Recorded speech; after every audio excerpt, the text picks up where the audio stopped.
suis noir et fier de l'être parce qu'on m'a appris à l'être et on m'a bien appris. Mais est-ce qu'il y a une définition de ce que c'est être noir? Parce que dans la tête de certaines personnes, être noir ça veut dire aimer le beurre de karité, ou bien savoir faire des chips très longs, ou même ressembler à un singe. Et franchement, si vous pensez ça, je vais vous frapper. Beaucoup vont fonder leur propre définition sur des clichés et vont pas aller chercher plus loin parce que généralement, si des clichés sont confirmés plusieurs fois, la nuance entre le cliché et la réalité disparaît pour eux.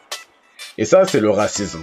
Mais il y a autant de nuances de racisme qu'il y a de personnes sur cette planète, et les gens ont tendance à oublier que les personnes sont d'abord des individus avant d'être fourrés dans un groupe. Et sincèrement, si tu savais pas ça, t'es probablement raciste. Les racistes sont pas seulement ceux qui haïssent les autres à cause de leur couleur de peau, ce sont aussi ceux qui projettent des idées irrationnelles sur les autres à cause de leur couleur de peau ou origine. Et dans ce sens, une bonne majorité des gens sont racistes. Mais pas moi parce que je suis trop woke. En tout cas, je pense à toi qui penses que tous les Asiatiques sont chinois. Ou toi qui me parles du Kenya parce que t'es allé au Kenya et comme je suis noir, tu penses que je connais bien le Kenya aussi. Gros, t'es raciste et il serait temps que tu le saches. Mais dans sa définition officielle, le racisme, c'est croire qu'il y a une hiérarchie entre les groupes humains, ou plutôt entre les races. Et si les gens ont commencé à vraiment y croire, c'est parce que des scientifiques occidentaux comme ce gars, ou ce gars, ont créé des fausses études scientifiques qui justifiaient les politiques racistes des dirigeants européens à l'époque. Et j'ai qu'une chose à dire à ces gars-là. Aujourd'hui, on sait que s'il y a des noirs, des blancs, des jaunes, etc., c'est parce que les humains ont migré depuis des millions d'années et la sélection naturelle a modifié leurs gènes en fonction de leur environnement. Simple.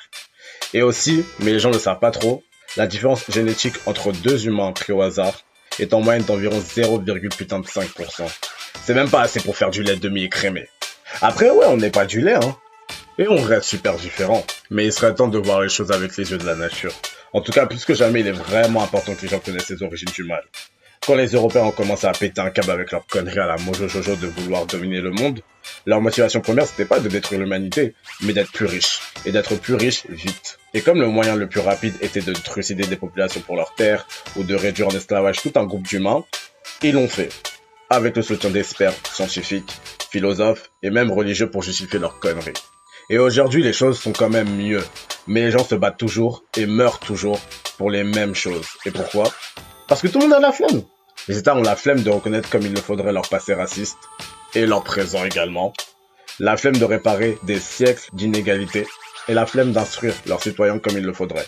Mais en 2018, presque 2019, remettre toute la faute sur les États, c'est plus valable. On a tous les moyens de connaître la vérité et de combattre cette merde qu'est le racisme. Chacun à son échelle. Simplement en écoutant les minorités opprimées, ou pour les plus téméraires, lire un peu, ou regarder plus de documentaires sur le sujet. Parce que même si c'est un putain de puzzle géant, la vérité est sous nos yeux. Mais t'as la flemme, n'est-ce pas, hein? En tout cas, à tous les racistes haineux de ce monde, j'espère que vous savez au moins pourquoi vous me détestez. Parce que moi je sais.